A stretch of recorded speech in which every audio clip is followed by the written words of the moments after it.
ছন্দে সুরে বলছি আমি সকল জেলার নাম, তাল মেলাতে সবার আগে আসলো কুড়িগ্রাম। প্রধান জেলা ঢাকা থেকে একটুখানি দূর, এক জেলার নাম নরসিংদী, আরেকটা গাজীপুর। জয়পুরহাট ও লালমনিরহাট দুইটা জেলার নাম। রাজশাহীর নাম উজ্জ্বল করছে মিষ্টি স্বাদের আম।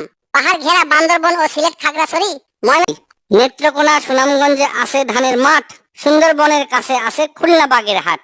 ভোলা এবং বরিশালে আছে অনেক নদী। পাবনায় আছে পাগলাগারদ, বগুড়ায় আছে দধি। পাশাপাশি দুইটা জেলা টাঙ্গাইল জামালপুর, আরো দুইটা জেলা হলো কুষ্টিয়া যশোর। মনের মতো একটা জেলার নাম তার মাগুরা। দন্তান্নতে নারায়ণগঞ্জ, নাটোর ও নওগাঁ।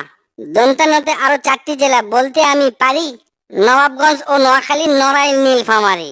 গঞ্জদিয়া মানিকগঞ্জ হয় আরো মুন্সিগঞ্জ। গোপালগঞ্জ হয়, হবিগঞ্জ হয় আরো সিরাজগঞ্জ। চাপাই নবাবগঞ্জ কিন্তু গঞ্জ দিয়া ভাই, এদের ছাড়া বাংলাদেশে আর কোনো গঞ্জ নাই।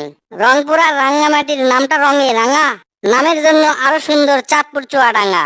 কক্সবাজার নামের জেলা আছে সাগরও পারে। পঞ্চগড়টা পড়ছে বন্ধু দেশের এক কিনারে।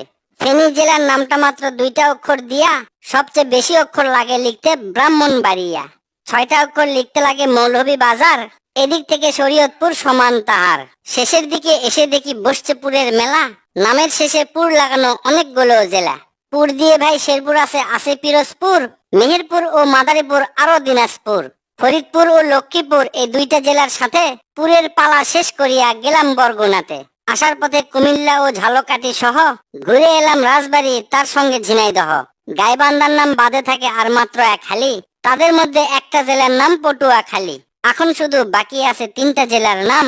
এদের মধ্যে একটা জায়গা হইল চট্টগ্রাম। সাতক্ষীরায় আর ঠাকুরগাঁয়ে হইল এই কবিতার শেষ। এদের নিয়ে গড়া আমার সোনার বাংলাদেশ।